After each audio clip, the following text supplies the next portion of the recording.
We will call the June 9th, 2015 Caroline County Board of Supervisors meeting to order. Board members present, Mr. Floyd Thomas, representing the Mattapanna District, Mr. Jeff Black, representing the Western District, Mr. Reggie Underwood, representing the Reedy Church District, Mr. Wayne Akers, representing the Madison District, and Mr. Jeff Seeley, representing the Bowling Green District, and I'm Calvin Taylor, representing the Port Royal District. At this time, we would ask Mr. Black to lead us in the invocation, followed by the pledge. All rise, please.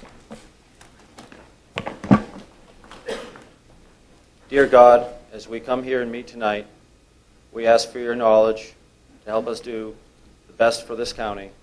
In your name we pray. Amen. Amen.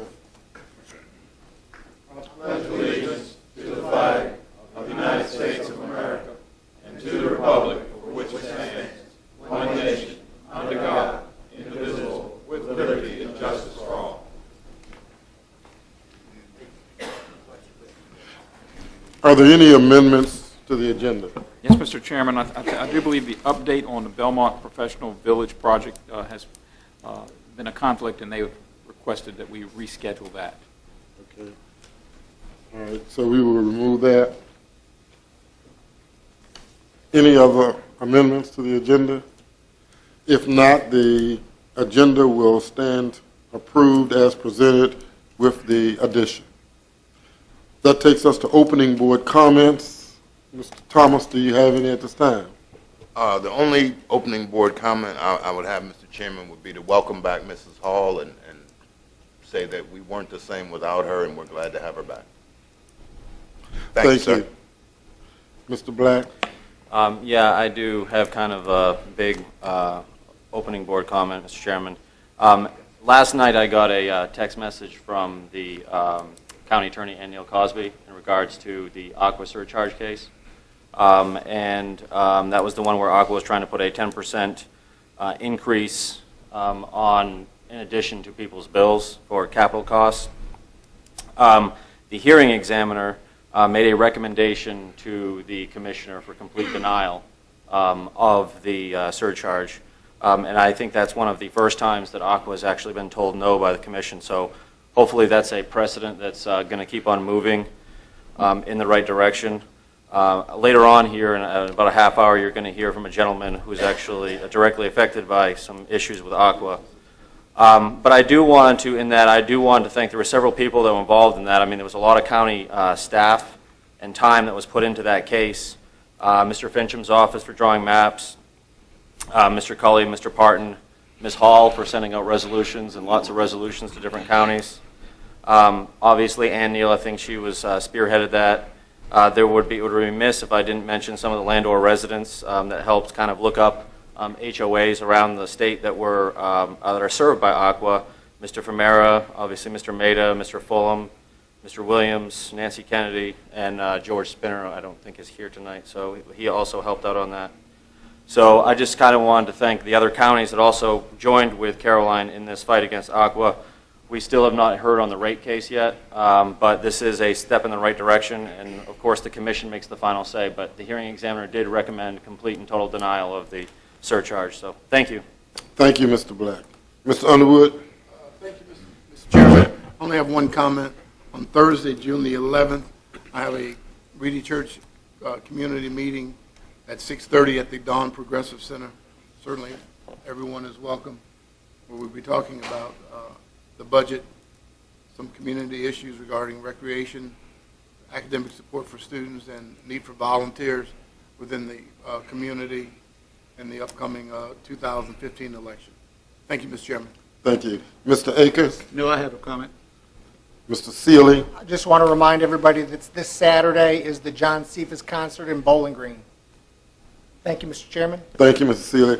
I would just like to add a couple of comments. Mr. Akers, myself, as well as the Economic Development Director and the Assistant County Administrator, had the privilege of going to Washington last week. We were able to meet with Senator Kane as well as the staff persons of Senator Mark Warner.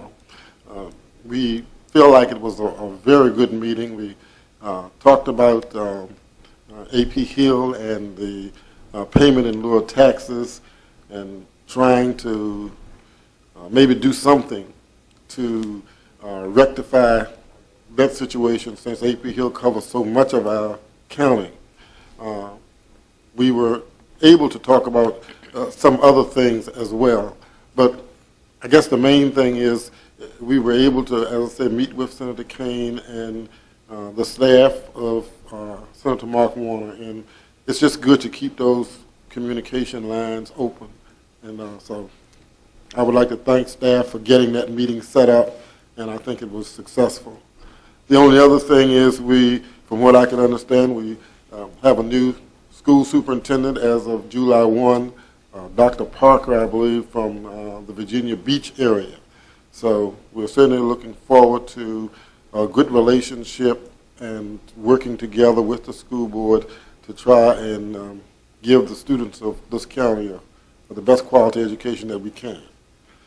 Having said that, that takes us to presentations and reports.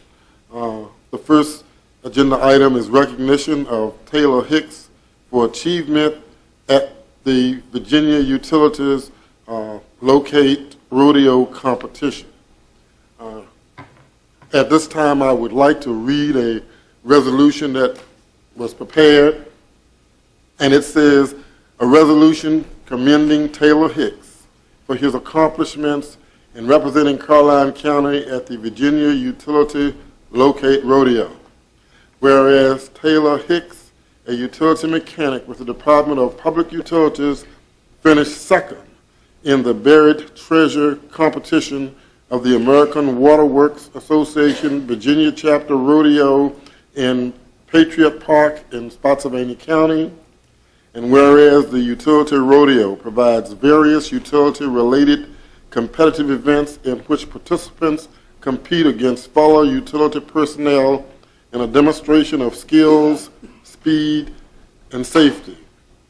And whereas the Buried Treasure competition, the continent use traditional locating equipment has 5 minutes to trace a conduit, mark the facility with flags, then measure and record the location with the most accurate, declared the winner.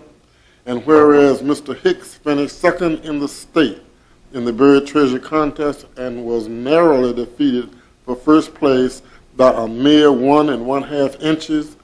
And whereas Mr. Hicks' skills and accomplishments in this statewide competition are very impressive and have brought credit and recognition to Caroline County.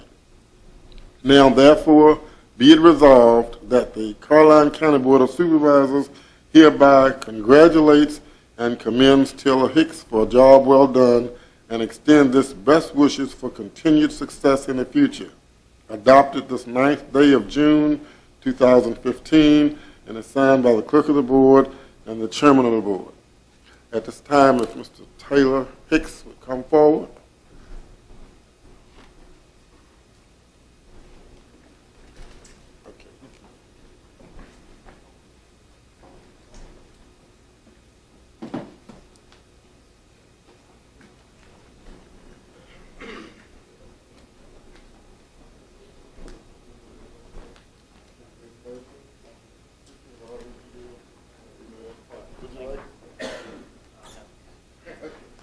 We're going to take pictures.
So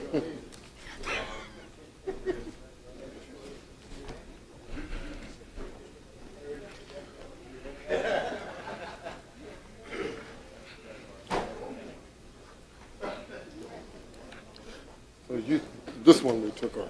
Yeah, second.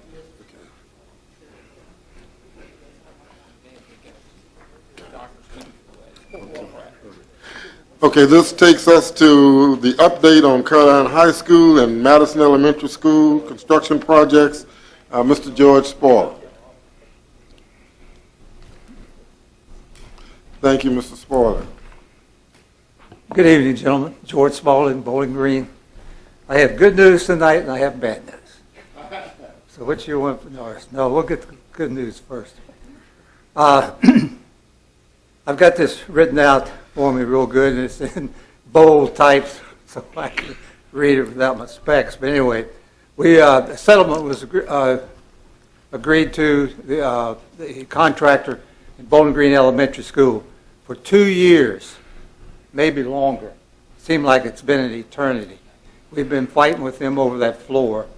And if you go in there now, they started this week and going like crazy, and it looks great. So we finally got that straightened out. The epoxy terrazzo floors will be completed by July the 15th. That's way before the teachers get back and so forth. Polished and a whole bit. If you get a chance, go by there and look at them. They really look good. And they almost match the old floor that was in there. That's the ironic thing, you know, because that old floor has been there quite a while. Caroline High School, last night we voted for a contract with Southwood Builders in Ashland on the amount of not to exceed $18.3 million. OWPR and Caroline Public Schools are evaluating VE terms proposed by Southwood. Even with acceptance of these items, the integrity of the project remains in place. We will recognize at least additional $200,000 in savings by utilizing owner direct purchasing of some materials and equipment. The savings are realized by not having to pay 5.3% sales tax on these materials and equipment purchased directly by Caroline Public Schools. And it's anticipated that the DEQ submission will be approved by around July the 1st. And then we can get right on it. The other good news is we appointed a new superintendent last night, and I think he's going to be a gentleman that we can all work with. He's real enthusiastic, and so next time he comes up, we'll come around and beat people, okay? Now for the bad news. The low bid for Madison, we're talking about now, was Haley Construction in the amount of $4,299,000. OWPR requested that Haley provide VE suggestion to reduce the cost by 4.5%. No VE items were provided. Because of this, we, the school board, voted to reject all bids for exceeding available funds of what we had to use. The project will be advertised for 10 days with some cost modifications. New bids will be presented to the school board on June the 23rd, and we're anticipating a DEQ submission will be approved on or around June the 20th. Okay. Thank you, Mr. Chairman. And correct me if I'm wrong, how much did we allow for Madison for the refurbishing of that school?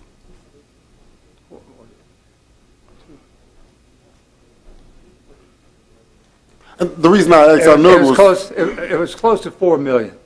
Okay, because I know we had borrowed, it was $25 million. Right. And my thoughts were it was $20 million for the high school and $5 million for. No, It 21. was 21 and 4. Okay. 21 and 4. Okay. Any other? So you see, they're not too far off. There. Okay. Board members have other questions, Mr. Thomas? Mr. Spaulding, I didn't get the right first number. The high school was 18.3 million, you said? Right, 18.3. 18.3, We were working with 19. okay. It came at 18.3. And you subtracted the architect's fee, Yeah. and you subtracted Yeah. the Honeywell purchase from the original 25? We did, yes. Original 21. Well, the architect's fee had to come from both sides, so Yeah, but they should be broken out separately. that's elementary where I school was and high- going. Oh, Is- okay. Is the architect's fee is like 1.5 so far, million? That's his, 2. 1.2 million is his fee, Yeah. and his fee is on the high school and Madison. Correct. Okay. So then we're at 22.6. 6? 4.3, 299. So, okay. All righty, thank you very much. And you said you finally have this school straight. I have to figure out where I was. You Yeah. finally have this school straight, which is the Exactly. old bowling, or the new bowling. They come in with working on the smaller things, on the punch list, and getting those straight and so forth. But the big item was the floor. Right. We were not going to accept those floors if it was doomsday. We already told them that. And they weren't going to be paid until that particular time. And you held out, like, I think you said it was $1 million or 900,000. So the contractor's going to get that million now. No, it's not that much. Is there money left over from that project? Not when we get through, it won't be any. The county attorney, the county administrator says he's already been paid. Didn't we pay him a certain amount You just recently of that You holdback? paid them, you're right, you paid them, what, 2/3? 800,000, does that sound right? So do we have $1 million or not? Not anymore. No, we do not. The No. balance that's left is 800 and some odd thousand. The settlement is for the exact same amount. Oh, so it'll come out a wash. Yes. I thought we were doing, or I thought you were doing mitigated damages and things like that, or you decided not to? Right. Well, look at it this way. We would have been in with lawyers, courts, and so forth, and we decided it wasn't worth it. I mean, that part of it, because you know how that goes. The lawyers sit back and just go for it. And Yeah, we know how those lawyers are, don't we? Okay. Any other questions? That was it. Thank you, Mr. Chairman. Mr. Black, do you have questions? I have a question in not regards to the capital. It's about the money. Am I allowed to ask him that? I know you guys we had talked about the savings, and you guys were discussing money to turn back over to the county. How close are you guys to finalizing that number? That won't be till the end of the month. That's what our, what day is it, 23rd? End of the month when we close out. Then we'll know exactly how much we have. Okay, thank you. Ms. Underwood? No, sir, Mr. Chairman. Mr. Akers? I just, Mr. Spaulding, we were talking about the numbers, 18.3 and roughly 4.3 for the Madison School. And you've already spent, it appears, $1.3 million, in excess of $1.3 million between the high school and the Madison elementary school renovations at this point. And those numbers add up to about 23.9. And we had 25 million allocated for the two projects. That is correct? We said earlier, Right. 4 and 21. They spent $1 million on the Honeywell project. Huh? They spent $1 million on the Honeywell controls. But is that included in these numbers here? 21 and 4, that's what we, 4 for Madison and 21 for the high school. Right. But the $1 million that Mr. Thomas is speaking about, the Honeywell controls, that is in the 18, or is that in addition to the 18? I'm sorry? Addition. Addition. And the number is $1 So that's million? 24.9, so you're right at that $1 million, I'm at that $25 million number. I think it's $1 million too. And what other equipment do you have to buy for either of these schools that you had originally projected in the 25 million that's not going to be able to be purchased, if any? Nothing. Okay. Everything we said we were going to do in the bond referendum Right. Everything you said you were going to do, you're going to be able to do within these numbers here. See, one thing, we reduced the size of the gym. That saved quite a bit. And we're trying to get everything that we asked for. And if it's... That's good. And that's what I was hoping that we Yeah. would be able to do, because, Right. when we sold this project to Right. the citizens of this county, we told them what they were going to get for the $25 million that they Exactly. were voting to approve. And it was bothering me from the standpoint, I heard maybe 2 weeks ago or something, that one of the projects came in $1 million over budget. This may have been a month ago. And I was just concerned that we were going to have to diminish the project in order to bring it within the budget. Mhm. And I'm glad to hear that that's not being done. No. Okay, thank you. Okay. Mrs. Sealy? I have none, Mr. Chairman. Okay, and I have none at this time. Thank you, Mr. Mr. Spoiler. Chairman? No, I'm not through. Mr. Oh, Chairman. I'm sorry. Okay. Mr. Chairman, before you let him go, the actual number for the Honeywell controls was 1.2? What was it? 1.2 million? 1.2. Okay, and they said that was not part of The any 25. numbers? Okay. All right. Thank you. Yeah, the 18. I'm sorry. The rest of the bad news. Okay.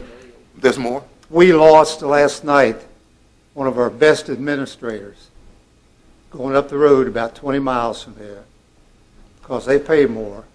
And, I've talked to you gentlemen, and we've talked to the board and so forth about we've got to give our administrators a raise. We cannot keep good people. We're almost like University of Kentucky, one and done. We train them, they leave. After a couple of years, they're gone. And you can't blame them. But we hate to lose good people. And we lost one of the best ones we had to Spotsylvania last night. So, food for thought. Which one did we lose, Mr. Spoiler? Mr. Blako. Blake at Okay. Madison. Okay. He turned that school around. Okay. So, thank you. Thank you, Mr. Spoiler. Okay, that takes us to our next agenda item, which is appointments. Building Code of Appeals for the Western Carolina District. Do you have an appointment for that position, Mr. Black? Yes, sir, I do, Mr. Chairman. Okay. The gentleman's like to nominate Mr. Kevin McGuire to that position. I will second that. Okay, it's been moved and properly second that we would appoint Mr. Kevin McGuire to the Building Code Board of Appeals to represent the Western Carolina District. All in favor, let it be known by saying aye. Aye. All opposed, motion carries unanimously. That takes us to the consent agenda, items A through F. Are there any items on the consent agenda that any board member would like to pull? Yes, Mr. Chairman.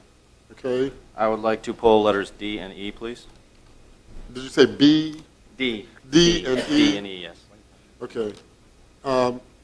We can entertain a motion to approve A, B, C, and F as presented.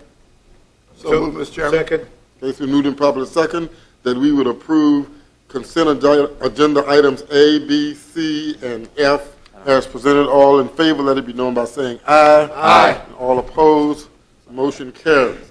Okay, agenda item D, approval of resolution requesting an amendment to Selection 15.2-901 of the Code of Virginia to allow enforcement of tall weeds and grass ordinance in agricultural zoning district.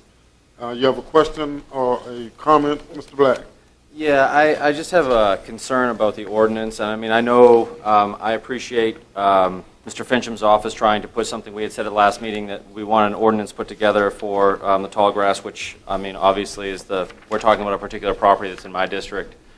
I guess in reading the ordinance, the only thing, because it says if you're in the, basically the rural, rural preservation area, and you can enforce it if you're next to a business or a subdivision.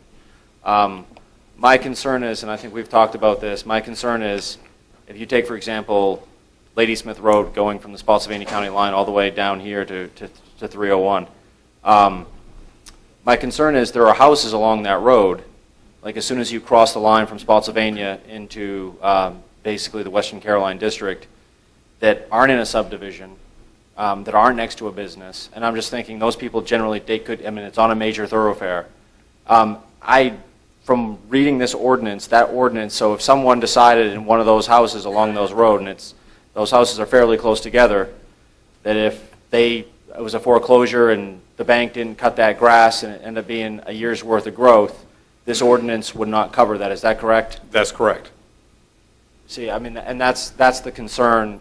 That's the concern I have, because those are in an RRP zone, and the neighbors in a situation like that would probably not be very happy that grass has not been cut for over a year. And I want to make sure in something like this, I understand we can't cut every, but what I'm saying is, like, on major thoroughfares going through the county, you know, something like that would fall through this loophole. So is there a way, I was wondering if there's a way that we could, you know, table this and, you know, figure out a way to bring this back. I mean, I understand it covers, I understand the current ordinance would cover the property that I'm concerned about right now. I'm just saying for other properties, if you go up and down Ladysmith Road, go from Western Carolina, Madison to Mappapani District, other properties would be exempt for that because they don't butt up to a business or, you know, a subdivision. Yes, sir, we could give you some more options for the next meeting.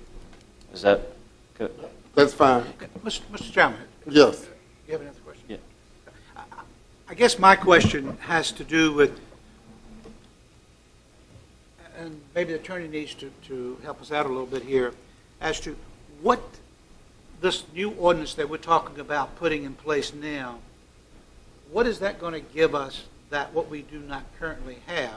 Because it was my understanding after the last meeting that, Mr. Emerson, you indicated that we had the ability to, let's say, cut the grass and file a lien. That was Ann. We don't. That was Ann that was here last. Oh, that was time. Ann, okay, that's right. It was Ann that said, had read it and said that it was, We don't have the ability to Okay. cut the grass in an agricultural area. okay. We do have the ability to place a lien on the property for those properties that we are authorized to cut grass if the owner does But I was not. under the impression that she'd indicated, because she looked at something and said that. That's what she said, it was a tax lien. We could do a Yeah, tax tax lien, right. You still can't do it in an agricultural, on property that is zoned agriculture, which was the So that was- issue at hand. But we That was do- bad information we had last time, because it No, it was was two certainly different said. things. It was two different things. It's two different issues. On the one that I had, as a specific example was a property that was abandoned, the bank owned, and we have cut the grass for 3 straight years. So if it was a real tax lien, after the 3rd year, if the bank didn't pay us, we could sell the property to recoup the money we invested. Okay. I'm sorry, I was under the impression that we could, we had the ability to do it now. And I just RP wasn't is- sure what this could do. But I Okay. think it's not in an RP district. Right. That's Yeah, where the issue no, is. I understand. And this, Mr. Akers, this ordinance has to go in front of the General Assembly anyway. Right, it's just a resolution. Right, yes. Okay, sorry. But you still want to send the resolution with more Yeah, options? I mean, because I want to be able to cover, because, I mean, in your district and every other district, I mean, there would be a lot of houses that would be loopholes in this situation. So I just would like to see if we can close that loophole. Yes, sir, we can bring some additional language back for your next meeting. Okay, thank you. Okay, agenda item E.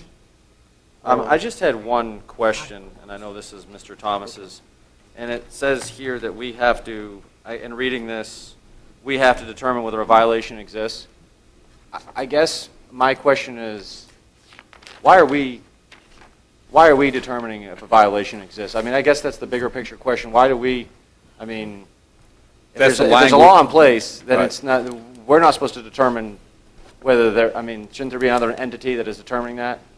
That's the way the property maintenance code is written, Mr. Black. The board has to make the finding or the determination and then set the date by which the vehicles are to be removed, which is the whole purpose of this memo tonight. So anytime there's a violation, we have to determine we have to determine whether the violation exists? Under this statute, yes, sir. But we And actually, we are proposing some modifications to the property maintenance code that I hope to have for your next meeting as well, that we could change this. That would allow your Yes, sir. staff to determine? Yes, sir. I mean, because that Or- seems- Or the county administrator, with the approval of the county administrator, yes, sir. Okay. So when we say we being the staff, have to determine, Right now, it's the Board of Supervisors has to make that determination or the finding and establish the date by which this is to be corrected. Once you do that and they fail to, if the individual fails to comply, then we can go have the vehicles removed. but we are still working on this one as well. Now, this one's fine. This one's ready to go forward. We are working on some modifications to the actual property maintenance code to discuss with the board at a future meeting. Okay. This one's fine.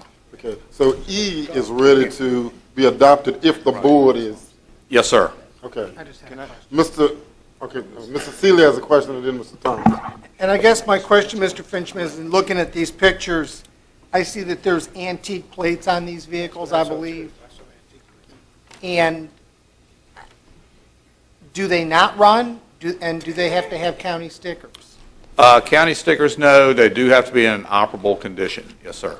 They have to be able. Yeah, and how do we know that they are or aren't? There are other vehicles as well that fail to comply with the statute.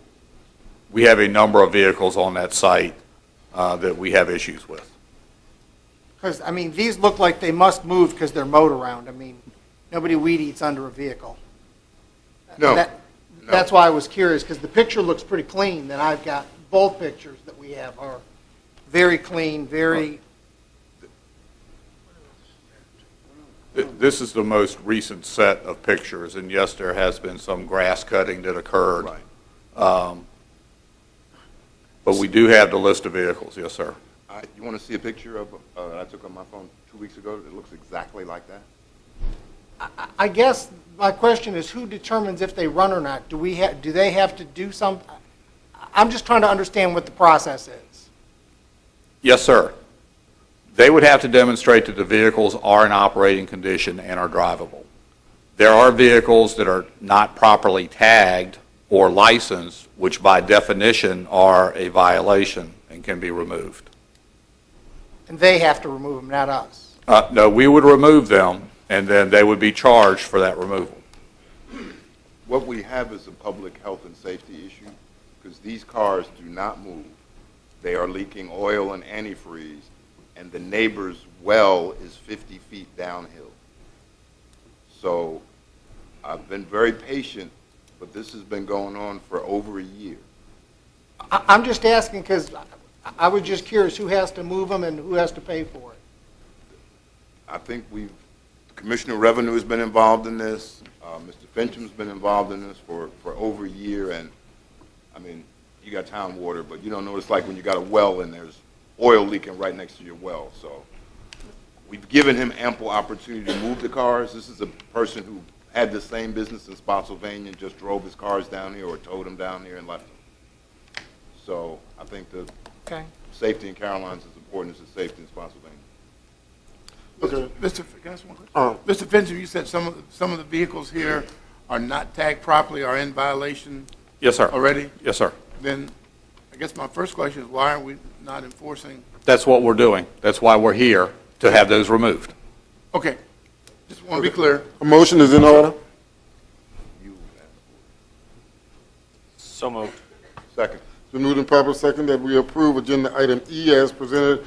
All in favor, let it be known by saying aye. Aye. All opposed, motion carries. Okay, unofficial business, agenda item 6, cost estimate to repair former frog level. Well, it's not, oh, I'm sorry. I didn't realize it was 7:30. I'm sorry. Okay, it is now 7:30. It's time for public comment. Any citizen who has a item that or an issue that they would like to discuss with the board or bring to the board's attention that is not a public hearing or on the agenda for discussion later, you may come forward at this time. We ask that you keep your comments to 3 minutes and that you respond to the entire board, not individual board members. Okay, so I will open the public comment section of the meeting at this time, and you may come forward and state your name and your district if it's applicable. Yes, my name is Dr. Hans Mumm. Good evening, board members, ladies and gentlemen. Good evening, sir. I'm in the Lake Landor area, and what I would like to address this evening very quickly is issues with Aqua Virginia.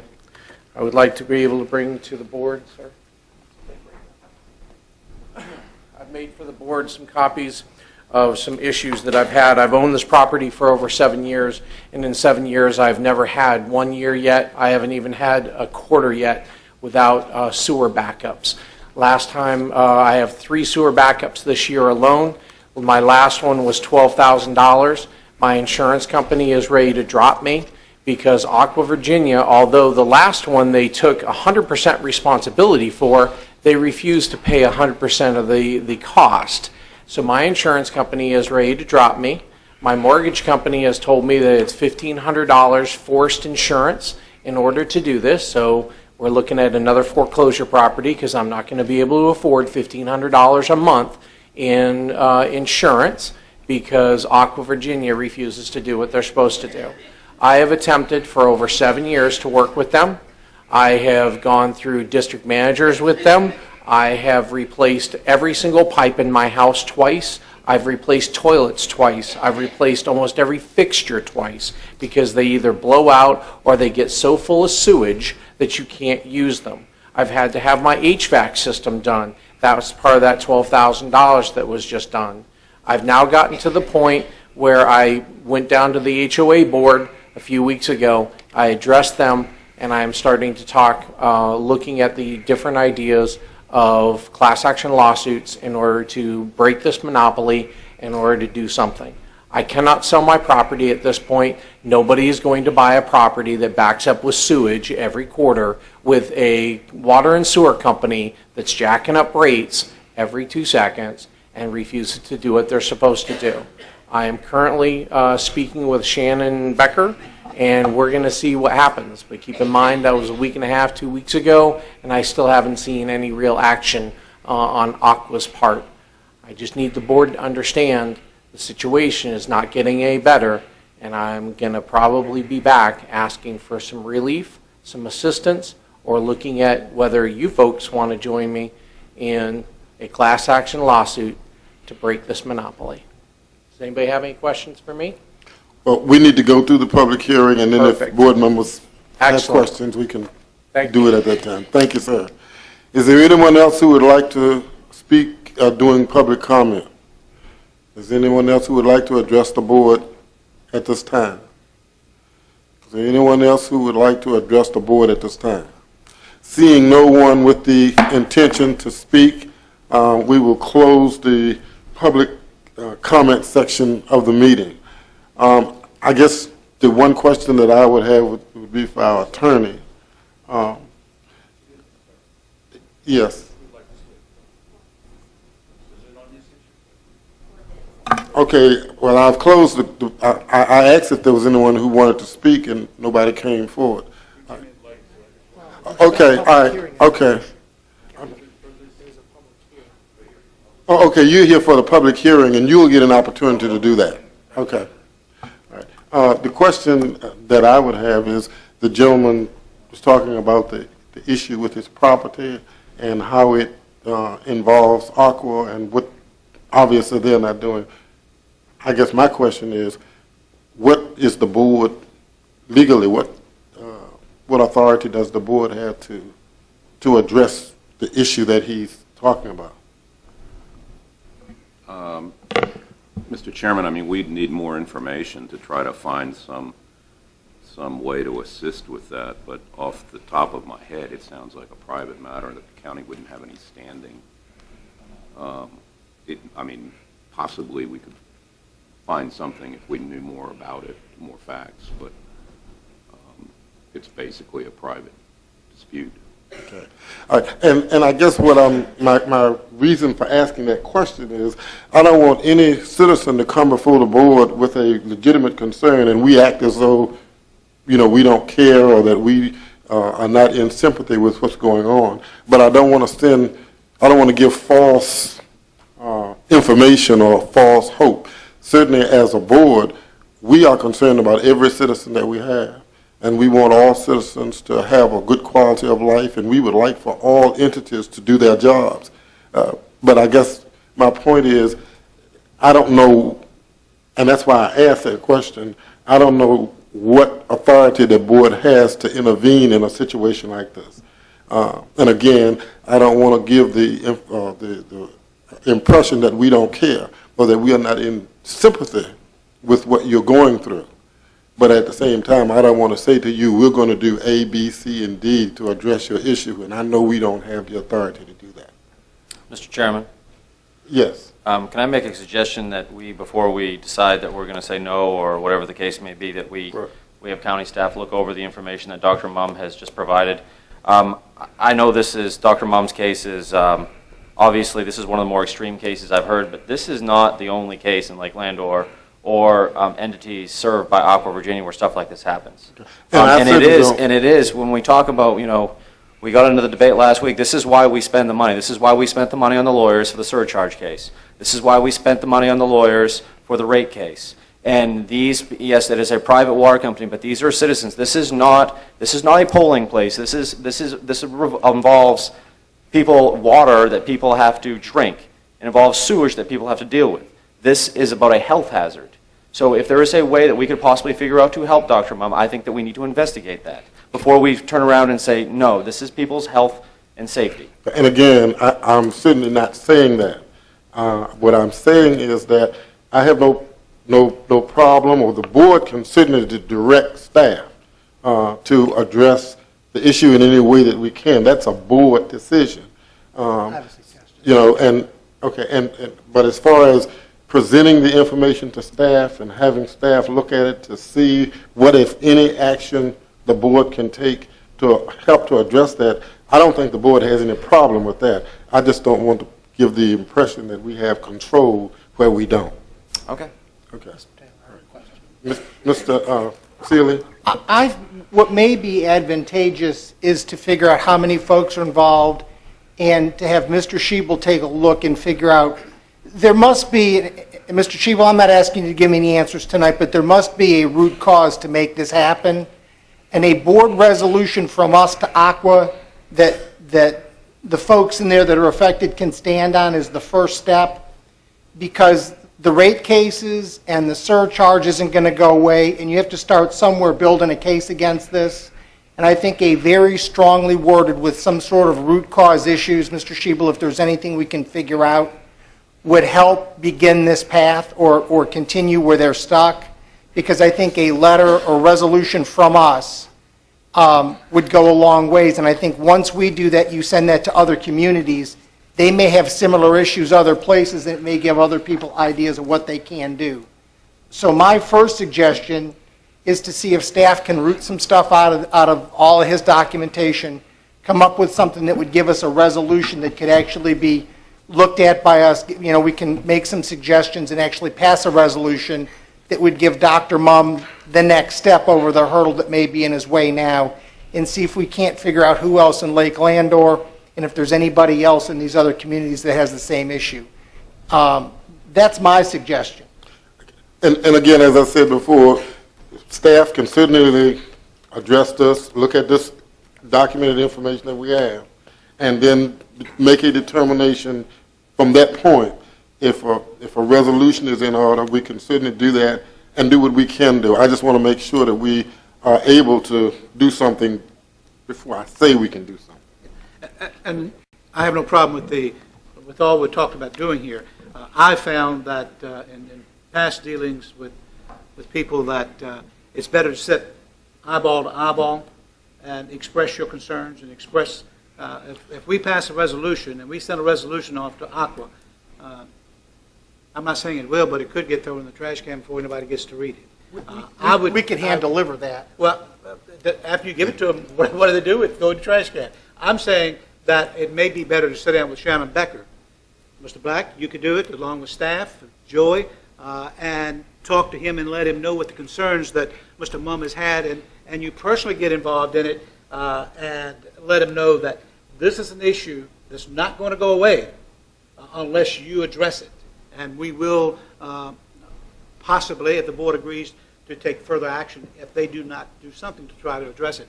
My suggestion would be that we sit down and have a meeting, you, along with Mr. Cully and Mr. Schiebel, and talk about what Mr. Schiebel feels that the problems are and what's causing the issues.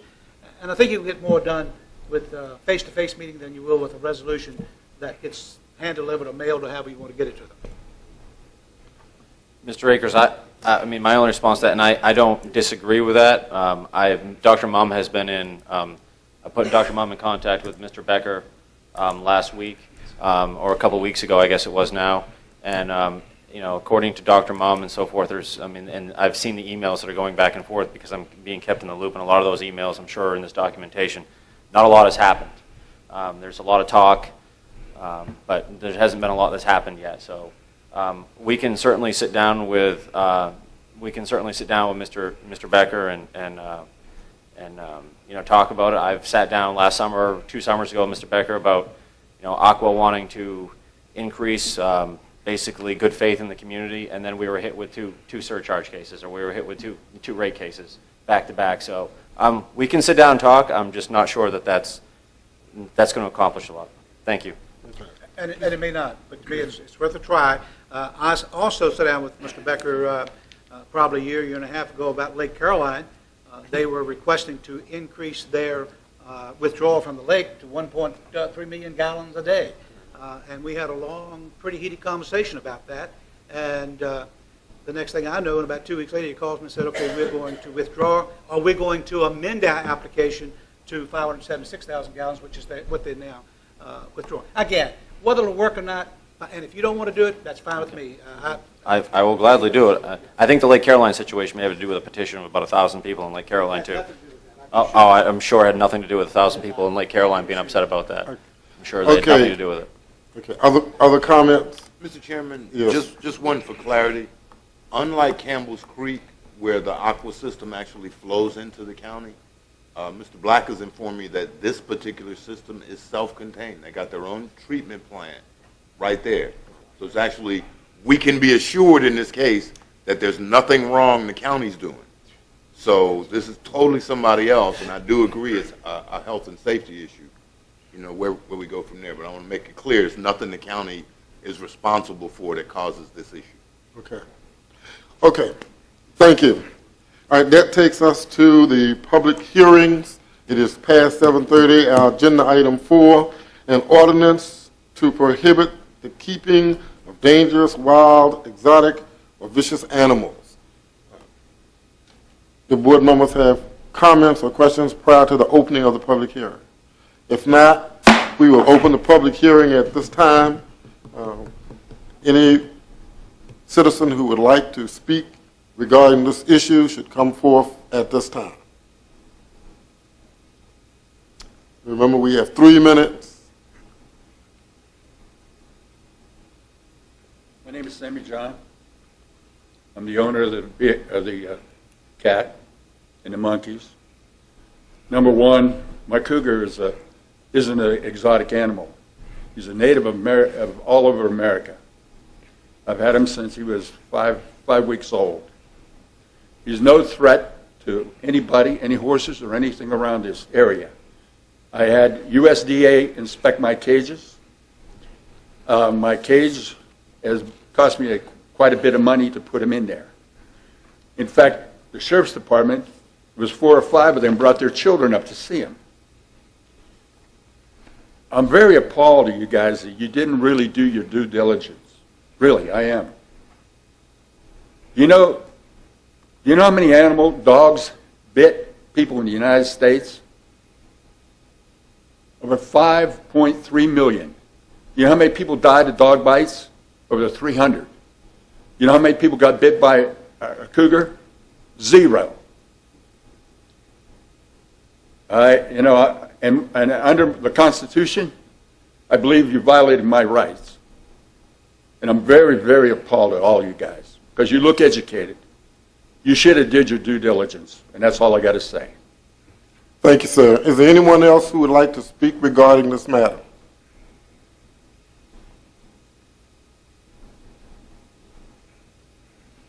I can't speak to the legality of everything.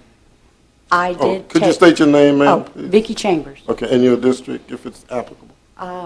I have no idea what my district is. I vote, and they tell me where to go. I live on Woodford Road.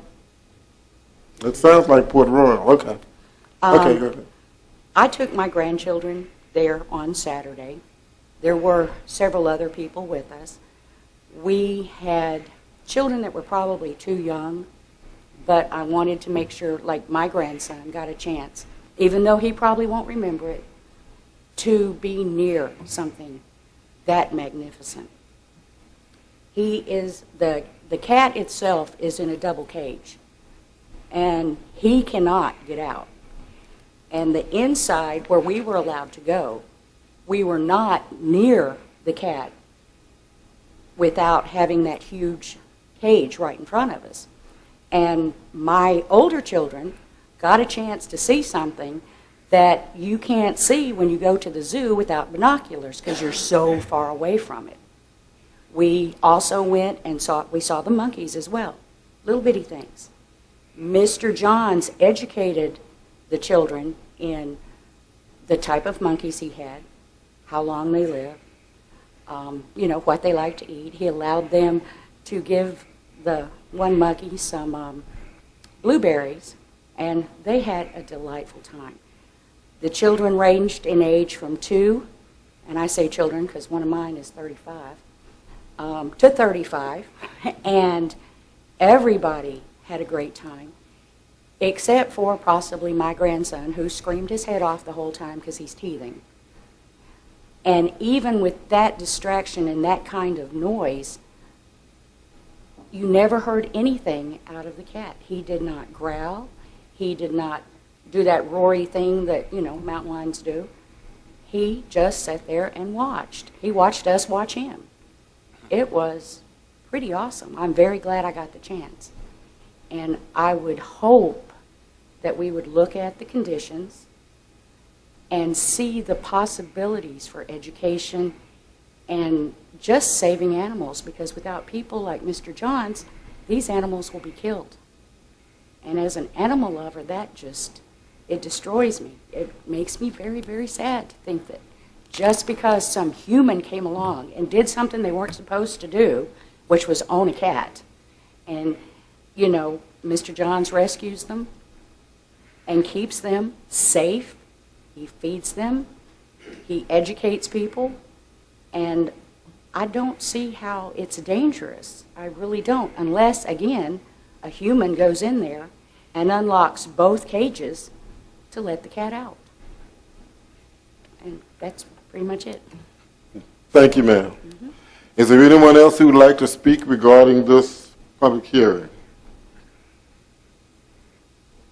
My name is Carol Quiggle. I live next door to Mr. Johns. This was never about the mountain lion, it was about the tiger. But let's discuss the mountain lion. He walks it on a leash between the cages and the house. There have been attacks by mountain lions, pet mountain lions. I went online and looked up how many big cat attacks there have been in the United States. From the year 1990 to 2011, there have been 719 incidences of big cats, killings, maulings, and escapes just in the United States. February 15th, 2015, a lion in a man's front yard trying to get into his house where his young daughter was. June 20th, 2013, Charlestown, Indiana, a electric escaped and was killed in a neighbor's yard by the neighbor 1 mile away from where it escaped.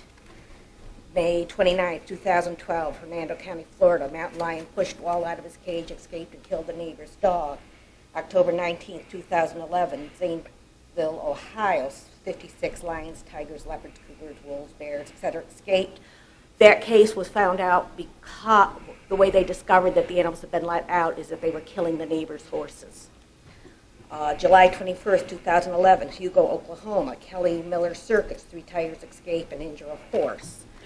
December 4th, 2010, Union Grove, Alaska, Frank Carms attacked by a black leopard or jaguar while walking his dog. They never did find out who owned that one. December 4th, 2010, Cincinnati, Ohio, a serval escaped and killed neighbor's cat, ran loose 9 days. November 19th, 2010, San Antonio, Texas, cougar escaped from wild animals orphanage and was loose 8 hours, attacked and almost killed a puppy. October 3rd, 2010, Idaville, Indiana, 3 tigers escaped from a private menagerie, and the tiger pushed out the corner post of the cage, and it was 13 hours before they were able to shoot and kill it. May 31st, 2010, Brown County, Ohio, cougar escaped and ran loose for over a month. The owner had planned to get rid of it because it had become too aggressive, which brings up the last mountain lion that Mr. Johns owned. He had to have it put down because it became too aggressive. The cat he currently owns is still a kitten. That's what you told me before. April 15th, 2010, Minnesota, 2 African lions escaped, attacked a dog in a neighbor's yard 2 blocks away. May 21st, 2008, Missouri, 61-year-old woman chased into her house by a black leopard. Officer shot it. It was pawing at her door when the police arrived. It was unknown who owned it. December 25th, 2007, San Francisco, California, tiger escaped San Francisco Zoo, killing 17-year-old Carlos Sousa and mauled 2 other young men in a nearby cafe. December 20th, 2006, Searcy, Arkansas, an escaped mountain lion killed 3 calves, chased a girl into her home, attacked a farmer on a tractor, and chased a woman walking her dog. It goes on. These are not safe animals to have. It was never about the cougar. It was about the tiger and a much more involved story. Please do not allow this kind of activity to continue. We can't handle this in Caroline County. We don't have the resources if there is an escape. Thank you. Thank you. Is there anyone else who would like to speak regarding this public hearing?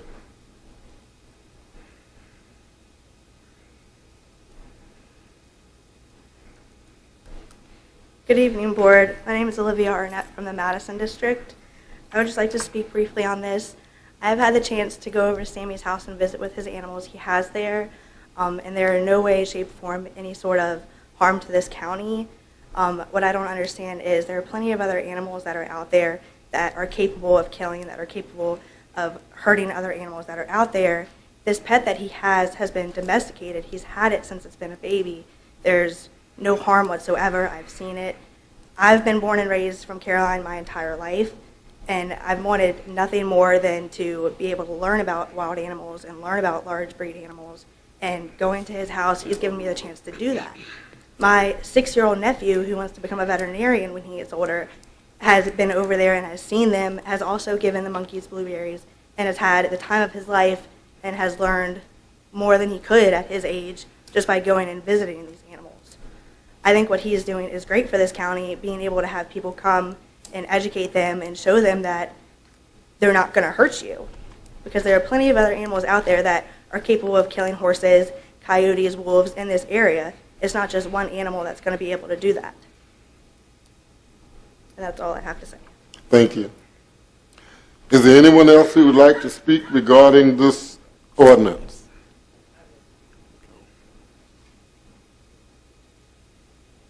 Hi, my name is Sam Calabro. I spoke with you all before. I'm on the other side of these folks with a big horse farm. I think the issue at hand is, do we really, we talk about the cougar. Yes, he's told the neighbors, me included, he had problems with his other cougar. It got bigger. Well, these people get these babies and they're cute, but they grow up.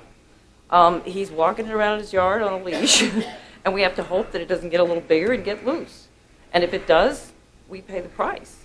And then we have to ask ourselves, where does it stop? We were in here last time talking about 6 other cats they wanted to bring in. If we continue to let his cougar stay there, where do we stop it? Elephants? What comes next? We can't handle this in this county, and I don't want to live with it. So I really hope you guys will help us. We just can't have it. Thank you.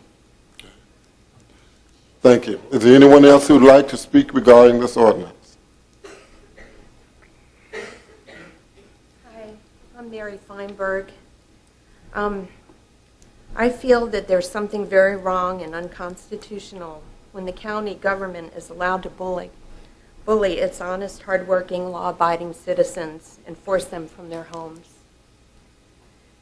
I think if people are concerned with some exotic cats safely contained in government-inspected enclosures, they have bigger things to worry about, such as having the sheriff's department deal with the most dangerous species on the planet, human beings, especially if they have firearms in the commission of a felony. Under the Constitution, we're all supposed to be equal, but apparently the wealthy equestrians and elite community members carry more weight than the regular Joes like us. You know, I don't know where Carol got her facts about Sammy and his first cougar, but that cougar was rehomed to a zoo because Sammy's mother had cancer and passed away. His father was elderly, and there with the cat, Sammy was in the bounty hunting business and had to travel a lot. He had safety concerns for his father because his father was older and frail. So Sammy took his original cougar to a zoo in Arizona, and he was able to visit that cougar often after he rehomed him. I don't know where that story came up about him being aggressive and having to be put down. I don't know where the elephants came from, where neighbors thought that we were going to get elephants. The cats that were coming, the tiger concern, that was a domesticated tiger, disabled with a heart murmur, and could never be released or safely contained in a zoo with other big cats because he was disabled and he had a heart murmur, and he's used to being raised by human beings. And this just seems so unconstitutional and unfair. We're all supposed to be created equal. And I don't have the resources for attorneys and whatnot that my wealthy equestrian neighbors might have. And, you know, we were given 45 days.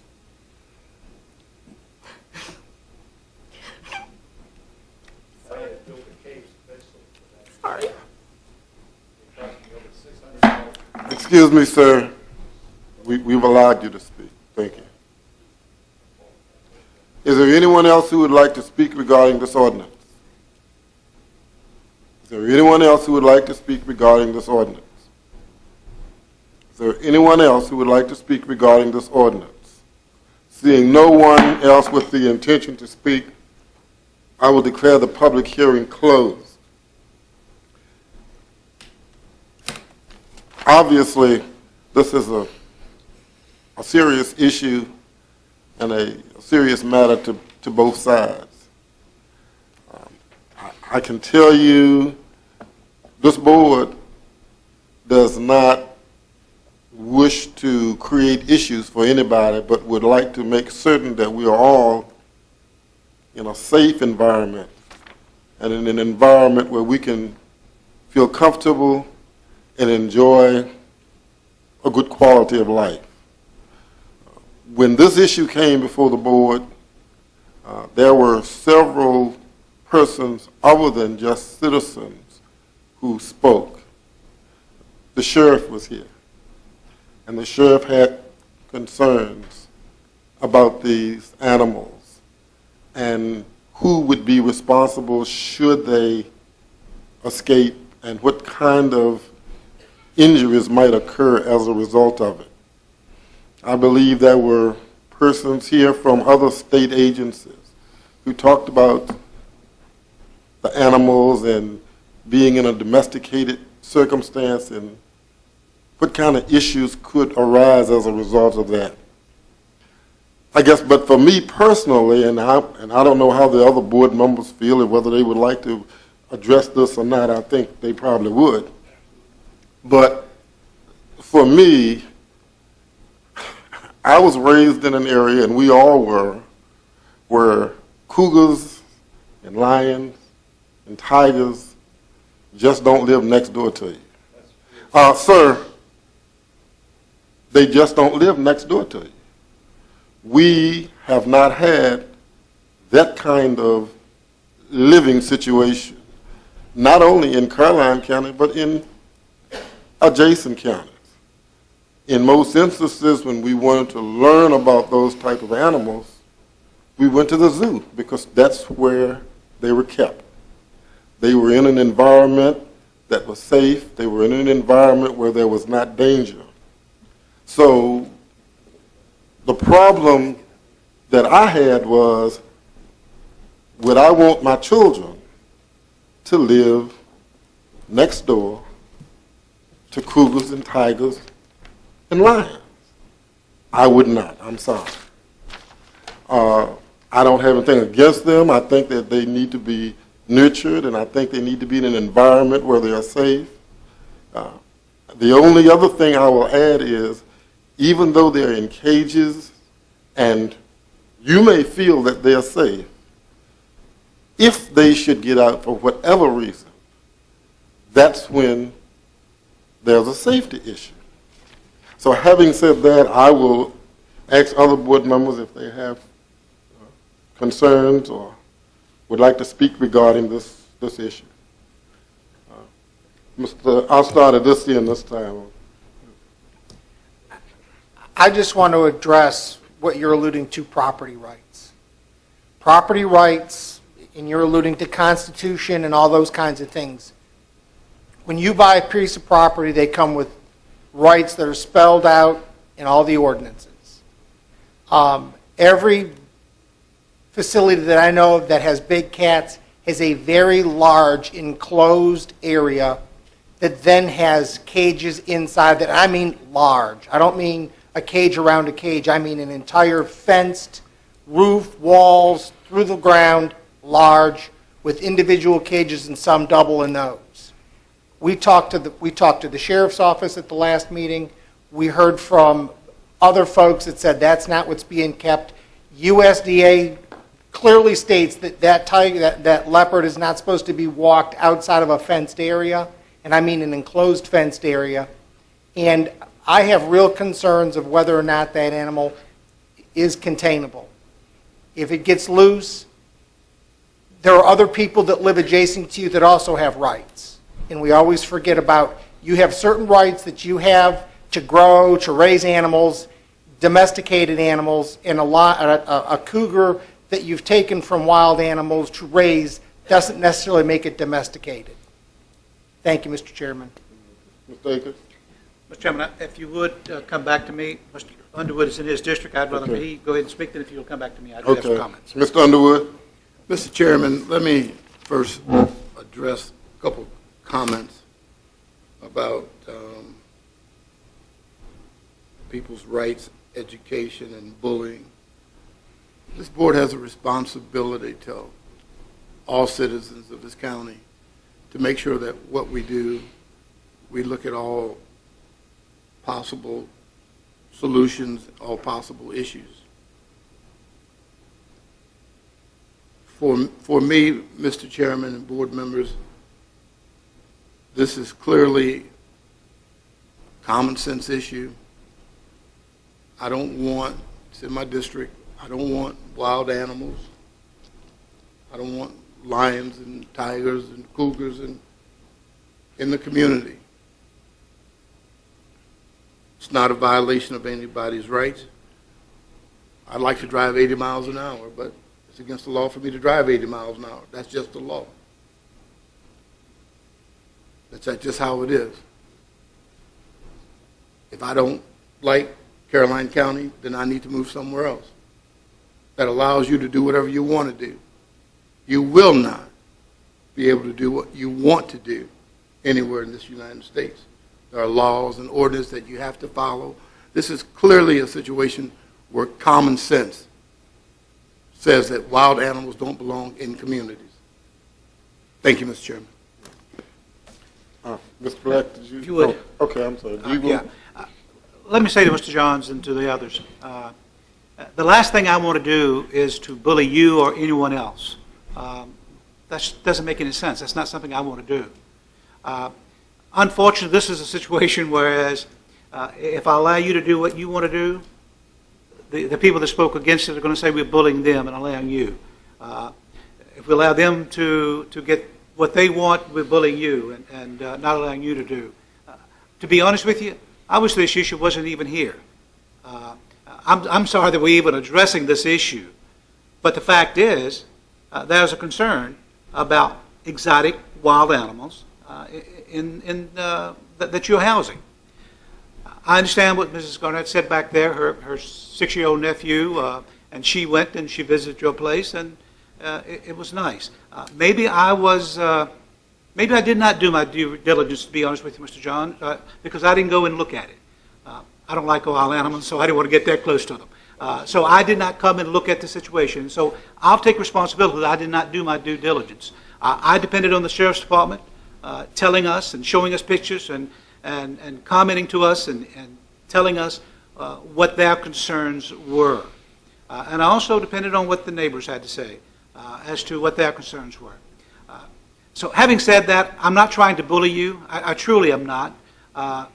I do have a concern about the animals in which you're keeping on your property, and I think that we need to address that.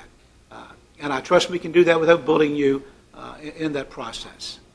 Thank you, Mr. Chairman. Thank you, sir. Mr. Black? No, sir, Mr. Chairman. Mr. Thomas? Well, I've spoken to Ms. Feinberg before, and I've also spoken to Sammy, and I believe they're nice people. You know, they're good people. And as far as due diligence and things, I don't really even know how long you were there. You know, could have been there 20 years, you could have been there 5 days. All I know is the sheriff and animal control investigated the issue. Now, I'm not an animal control officer, so I take my cue from them. And they are saying that they don't believe it's a safe situation. I wish, you know, I know Ms. Chambers very well. I respect her opinion. If she says it, I'm going to believe it. The issue is we can't find a happy medium with what we've got. Your enclosures or whatever, you don't have a 30-foot wall around your property to make sure they don't get out. And I think that's the issue, and we have to err on the side of caution. As I told you before, if you can convince the Sheriff's Department and Animal Control that things are safe, they would come back to us and say they think things are safe, but apparently that hasn't happened. So I have to look at what's in front of me right now, and that's the only choice we can do. So, Mr. Chairman, that was it for my comments. If you have... Okay, how does the board wish to? We closed the public hearing. He already closed the public hearing. Yeah.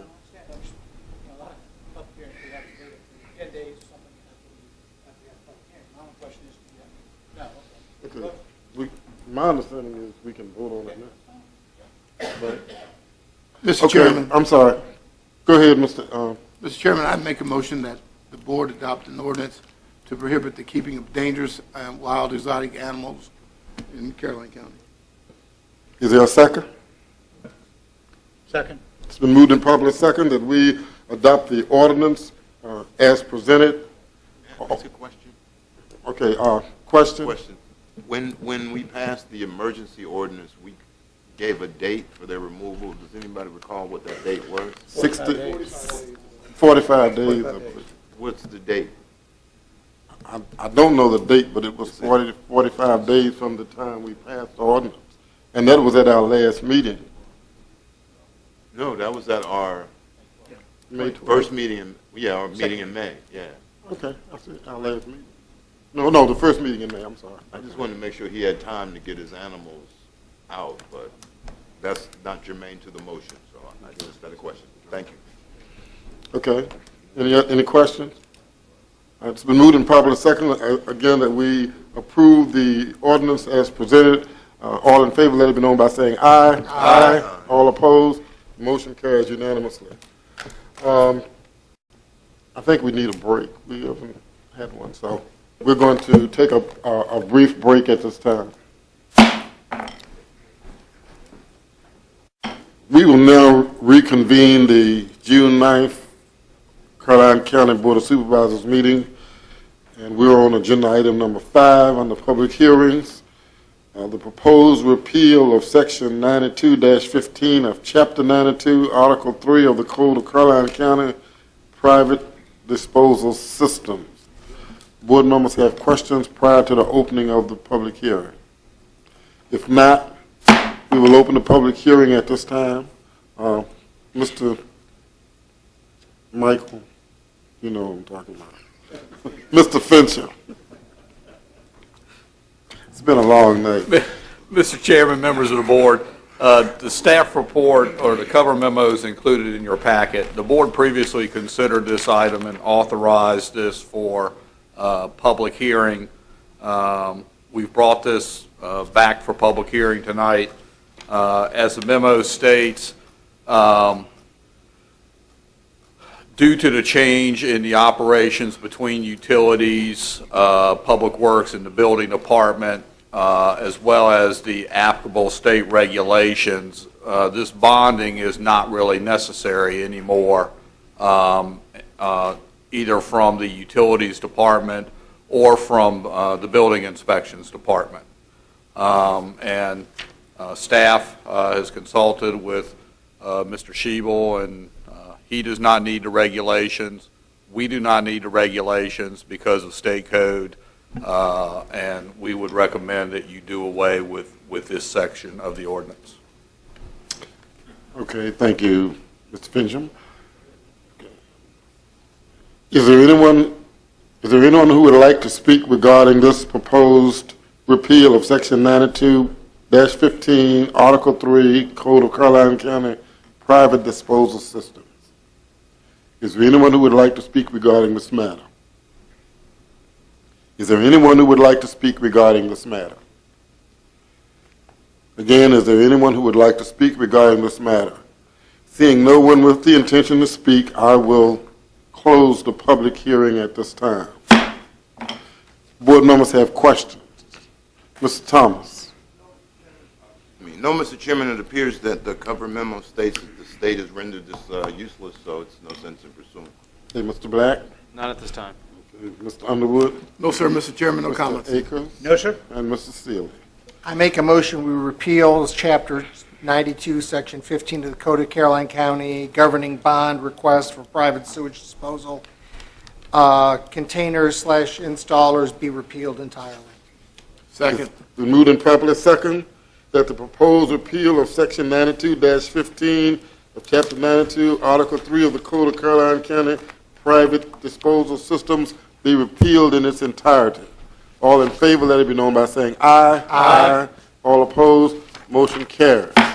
That takes us to agenda item number 6, cost estimate to repair former Frog Level Volunteer Rescue Squad building. Mr. Sheva. Good evening, Mr. Chairman, members of the board. Good evening. Before you tonight is the cost estimate to do the repairs to the Frog Level Rescue. As you are aware that we have received a request for the transfer of the property into Caroline County's name. There's still a concern as there are no documentation that the tanks have been removed. We have spoke with several individuals that have told us that there are no tanks in the ground. We contacted DEQ and put in a FOIA request, and upon their return, they said that they have no records that the tanks were ever removed. In order for the county to be able to qualify for any state funding, if there is any contamination, if the tanks are or not in the ground, we have to at least do a phase 1 environmental. If the phase 1 environmental says there's no issues and then there is issues, it's kind of an assurance policy that would cover Caroline County if anything was found, and they would help to spend the expenditures to be able to cover any cost to do any cleanup that would be out there. 2 recommendations. One is that we would use Draper Aiden to come out. They would use ground penetrating radar and actually see if there's any tanks under the ground. And 2, they would perform the phase 1 environmental. That cost is estimated at $3,000 for them to perform that service, and is cheaper than the last vendor that we had. We just entered into the contract a month and a half ago with Draper Aiden to be able to perform these type of services. Other issues I think the board needs to be aware of is the fascia board on the front of the building needs to be replaced. It's rotted out now, and it's an immediate replacement, $1,200. painting of another piece that's got bare wood exposed, and if we don't do something with that, that'll have to be replaced. We've estimated it at $400. There's some glass that it appears that some kids have busted out some of the windows, an estimate of $225 to replace the glass. If the county is going to maintain that facility in the future, we think that the windows should be replaced. Right now, they're single pane windows and the frames are rotting around them, and it would save us money in a short period of time if we were to heat that space. So that's estimated at $6,200. It doesn't need to be done immediately. However, as soon as you do that, it will have cost savings. Shingles on part of the building, we've estimated that it needs to be done within the next 2 years, $11,450. And then the shed, actually that should say 5 years along with the rest of the roof shingles, 5 years. So the shed would be about $1,500, needs to be looked at in the next 5 years, as well as the rest of the roof shingles in the next 5 years to be replaced. So I just think those are costs that the board needs to be aware. If we do take the property at no cost, we still have some financial investment that needs to be done to make sure the building stays dry inside of it. And we're willing to do whatever the board directs us to do. I guess one of the questions that I have is, did we say for sure that we wanted this building? I mean, I don't think that the board is, we talked about the building and we talked about, I guess, some things that it could be used for. I believe something was mentioned about a satellite office maybe for the sheriff's department. Was that something we talked about or no? Sheriff, Mr. Mr. Chairman, the board did not approve accepting the building from the Frog Level Rescue Squad organization. We did present a recommendation for the sheriff's office to utilize the building so that we could have a satellite office in the area, maybe have some job fairs down at that facility, events in the parking lot to try to foster the relationship between the community and the sheriff's office. So we're interested in getting the building. I'm just looking at the cost, just the estimated cost of repairs to the building. I guess my question is, at what point is it more economical to just build another building if that's a need in that area? And that's something for the board to think about. I don't know if you are in a position tonight to make a decision either one way or the other. Mr. Chairman, the assessment by the county is well over $200,000 for that building. I do not know if I thought it was $265. Mr. Thomas probably can look it up on his computer, but it was a considerable amount of money that the building's actually worth. There is some deed restrictions, and I don't know if they transfer to the county, but I think what happened was the Frog Level Rescue Squad could not sell it once they disbanded the rescue squad because there was some deed restrictions, and I don't know if they would actually transfer to the county, but it actually had to be sold to a nonprofit organization or given to the county. So I don't know if those restrictions follow once it goes to the county. Okay, Mr. Seeley, did you have a comment? Mr. Emerson, can we sell the building if we take it? Can we then? Mr. Cully and I were just talking about that. I'd need to see the deed and the title of work and restrictions. Because usually I think what the sheriff talking about is a restriction on 501c3 entities that if they dissolve, they have to transfer their property to similar entities, usually under their organizational documents in order to get the 501c3 approval from the IRS. Because if But we're going to without spend seeing all this that kind of money, stuff, we I may don't as well know. spend it on the Frog Level Volunteer Fire Department. I mean, it's a viable building. It's there. They've got land. It's not like we don't need. It's not like we need the land for anything. But I mean, I understand that we've got to see if the tanks are there or not because nobody's going to buy it if we don't know if the tanks are gone or not gone. I mean, I don't know that we have any choice because we can't sell it without that. But I think if the tanks are gone or we remediate them, can we sell it to somebody and at least use that for other fire? I mean, we've got other fire and rescues that need work done that we're spending money on. If we sold that and those proceeds got split up or bought a piece of it, I mean, I'm sure Chief Loftus has ideas of what he could do with even $150,000 from the property. Those are my thoughts. Other board members? Yeah, from what Mr. Emerson's saying, we don't know if we can even sell the property. So we're playing an if game here, which, Yeah, I mean, we'd really want to look at the title. Right. And look at the deed and any other restrictions that might be on the land that are in the chain of title to see whether they would bind the county or not. But if you're thinking of not taking title to it, I mean, you might not want to spend the money for the environmental study either. If you never get into the chain of title, you don't have any liability for the cleanup, should any be necessary. right. Other board members have questions? I just wonder if they cannot sell it, and evidently they cannot, the rescue squad cannot to sell it, they have to give it to either the county or to another C5013 entity. What's going to happen to it? We're going to have the same problem with that building and with the grass growing up and those things that we've been talking about tonight, having to make sure they're maintained and the building kept up. Certainly, I don't mean this in a negative way, but the defunct rescue squad, which is no longer in existence, they can't afford to do these things because they have no money to repair the buildings. I think it's sort of a catch-22 for the county from a standpoint that I think we have to be careful as to what we put into that building. My only question is if staff can maybe look at what could possibly go into that building besides a satellite office for the sheriff. Is there some other use that the county can have for that building? And as Mr. Shebel or someone said, it is valued at $282,000. The value of the property and the building is valued at $282,000. That's a tax rolls. So I don't know that we need to say, no, we're not going to do anything with it. I think we need to give Mr. Emerson time to look at the deed and the title to make sure that it's something that, should we be able to, that we take it, that we can sell it to someone else. I don't think it's something we should say no, flat out that, no, we're not going to take it, let them do what they want to with it, and the chances are they're going to let it grow up and cave in and things that nature, which is going to create an eyesore for that 301 corridor, which I don't think that's something we want to do either. Other board members? Have we removed the signage? Does it still say rescue building? No, it does We did not. take the signage We off? took, yeah, that's down.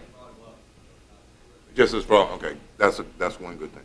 I think we need to see at least phase one to see what's going on, because if we're going to sell it or not, we need to know what's there, and then let Mr. Emerson concurrently look and see what the choices are. Okay, it seems to be the consensus of the board then that we allow Mr. Emerson to look into the deed, look at the title in the deed, and see what restrictions there are, if any, and then we'll come back and try and determine the direction that we want to go after that. Okay? Do we want to do the phase one, $3,000 first to confirm there's no tanks? Or? Well, Once we do that, I think we assume some liability because we'll know. I'd rather know what the title says, what we can and can't do before we go next step. Why do we assume liability Yeah, if we just check in to see if there are tanks in the ground? We're providing the service for the actual owner. We're not taking the property first. We're just helping Cullen, you somebody got an by finding out opinion? if there's tanks there. I don't think we get Yeah, responsibility. I think from a staff perspective, we hadn't decided or have any recommendation what the board ought to do with the property. Our first and foremost was to determine whether the tanks had been removed and there wasn't any environmental issues there, so that we didn't accept title to property that was then going to cost us a significant amount of dollars to clean up. So I think if we can do the phase one environmental, and then we can bring forward to you, this is what the deed says. If we dispose of it, this is the value. You can use the building for this. We got to put this much money in it. We can come up with a list of options, but you really don't want to do any of that until you really do this phase one environmental, knowing that the old gas station was run there. okay, it seems to be then that to at least do phase one, to determine if there are tanks there, and then we can go on from there. And while that's going on, Mr. Emerson can look at the restrictions that involved in the deed and the title. And if you would like that in the form of a motion, I so move.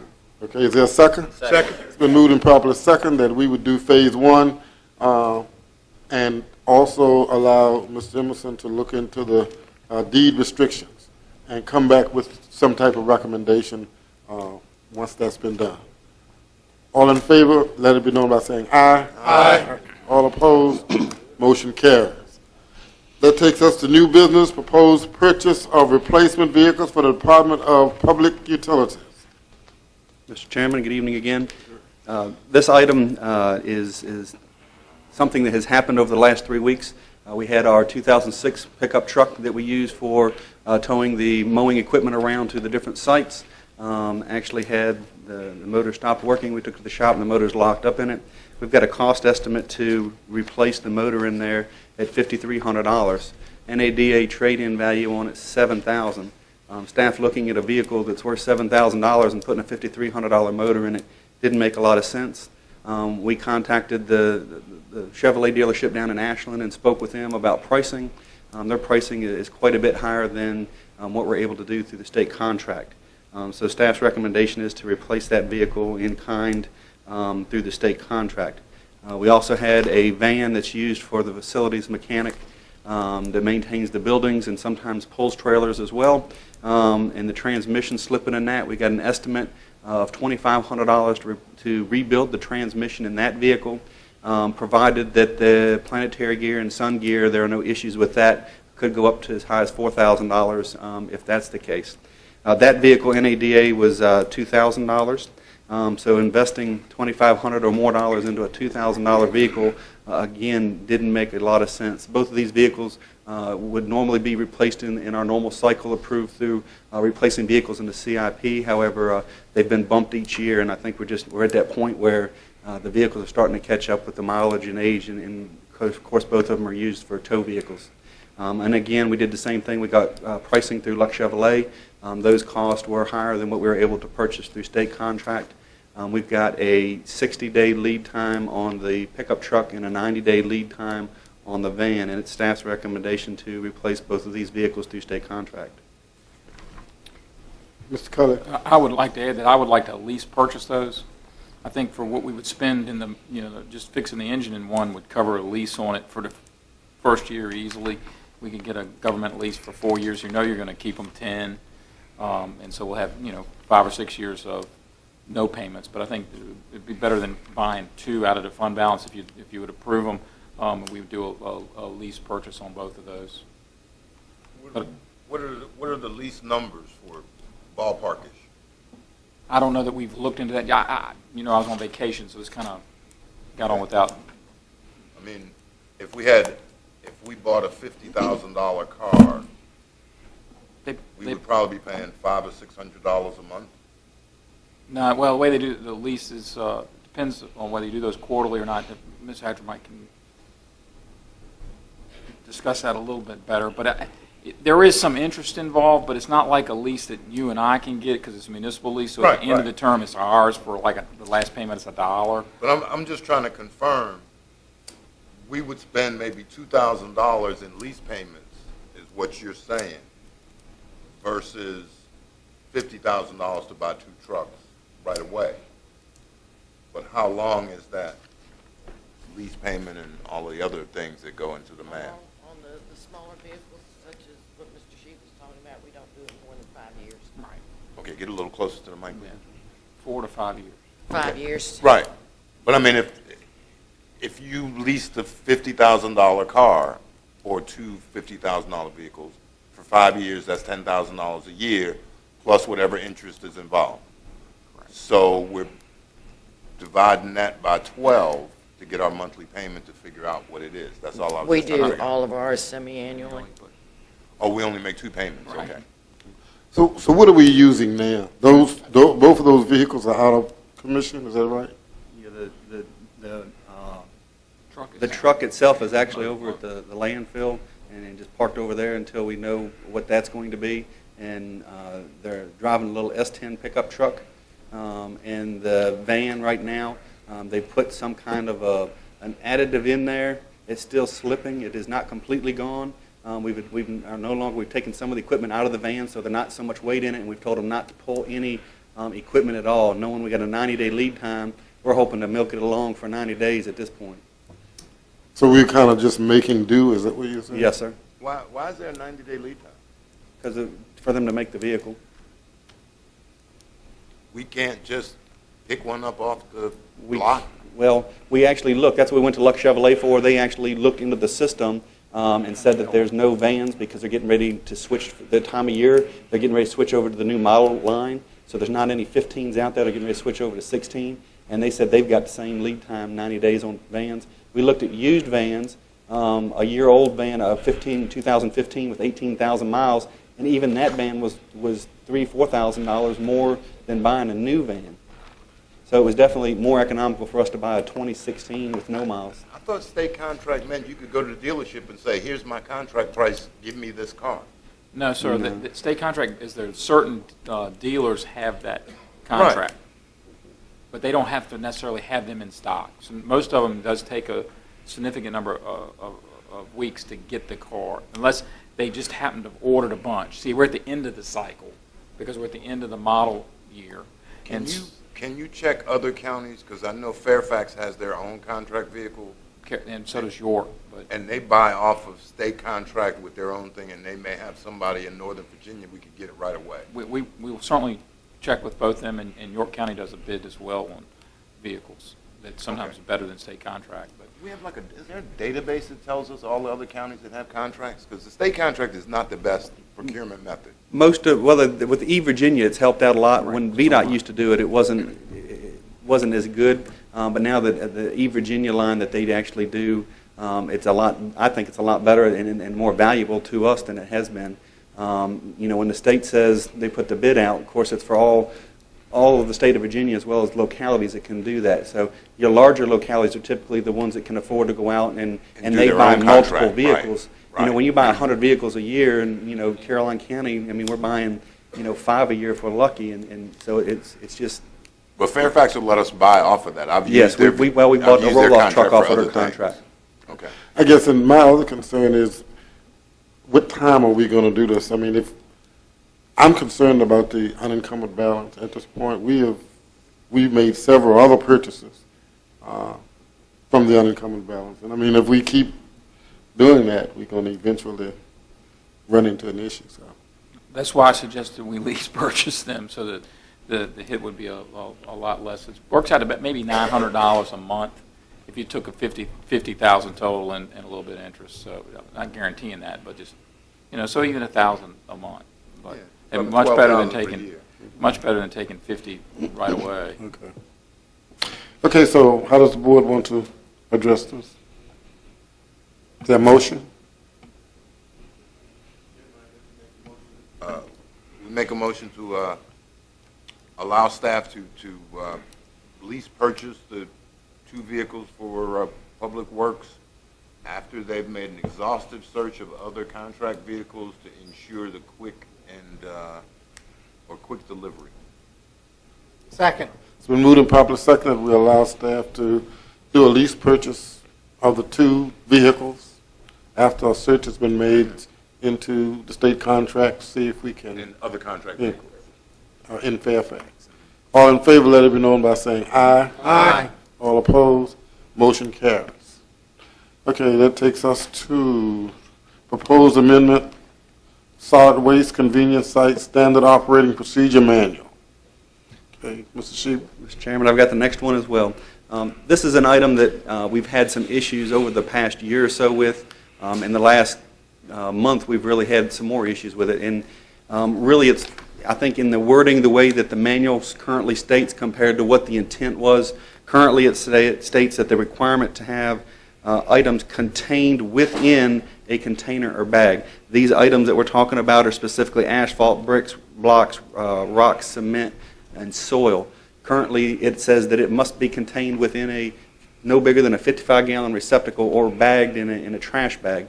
If you're looking at brick, if somebody's got brick, they're not going to load up 55-gallon trash can and put it in their truck, and you can't pick it up. And they're not going to put it in their truck, and then we're expecting them to put the can in the truck, put the bricks in the back of the truck, climb up and put them inside of the receptacle. That's not really what the intent was. The intent was that we would not accept any more than a 55-gallon container of those type of items at one time.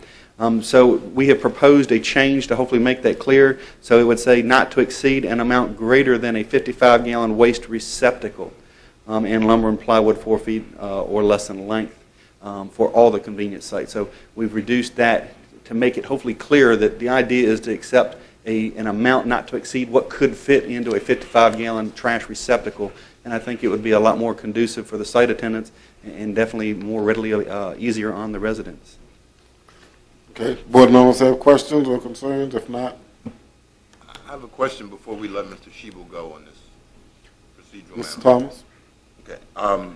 Shebel, when you're modifying the standard procedures, there's a tire issue. A constituent of Mr. Taylor's stopped me at the landfill site and said, I've got tires that are 39 inches. Why can't I dump these? The manual says 36 to 48 is free for residents, and apparently there's some issue there. As long as it's not a tractor tire, which we have to pay a lot of money to dispose of, but anything up to 36 inches is considered free. We end up paying for anything over that. Anything over 36 inches is considered commercial, up to 48 inches. So if you bring something in of that size, then it would be a commercial rate because we get charged a lot more to dispose of those type of things. Most residents, 36 inches won't fit on a standard pickup truck or a car. I mean, typically they're commercial vehicles. So the idea of that regulation was to prevent commercial people from dumping and actually having to fall into the commercial side and pay for those size tires. Okay, well, you've trained me well because that was the exact response I gave, is we had to pay for tires over 36 inches. But I think there must be some ambiguity in the manual, since this particular citizen said in one place it said this and another place it said that. It does. It says we accept up to 36 inches for a day from a resident. Anything between over 36 up to 48 is commercial, and you pay $120 a ton, which is the same exact rate that we pay at the tipping fee, except I got to pay staff a truck to go down and dump them. So we're not even breaking even on our current cost to accept regular tires, and then it's even more for the bigger tires. They charge you individually for the bigger tires. Okay, any other questions? That'll come back to you, sir. Did you have a comment, Mr.? I was going to make a motion. Okay, go ahead. Sure. Certainly. Turn your mic on. Sorry, where it says, the additional language says not to exceed an amount greater than a 55-gallon waste. Could we say not to exceed an amount greater in volume than a Yes. 55-gallon waste? So you like to have the word in volume? In volume inserted? added after greater. Okay.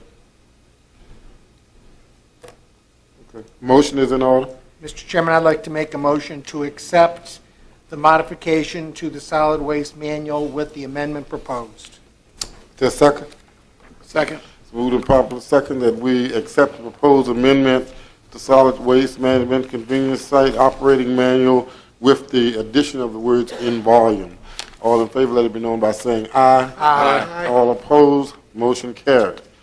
Takes us to informational calendar items. Mr. Cully?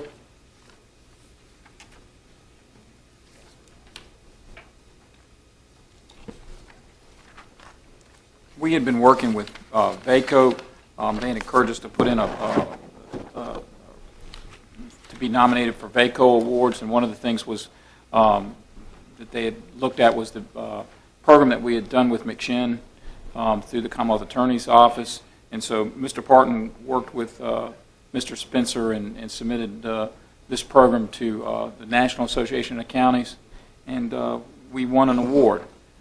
So we're hopeful we're going to win the VACO award as well for the same program. We did submit we submitted one on the library program as well to VACO. We won't know that for a while yet, but we did receive notice the end of last week while I was on vacation, and this is the official news release from NACO that Caroline won this award for the McShin program. So that's something to be very proud of, seeing how the Board of Supervisors was the driving force to try to make something happen to lower the jail costs.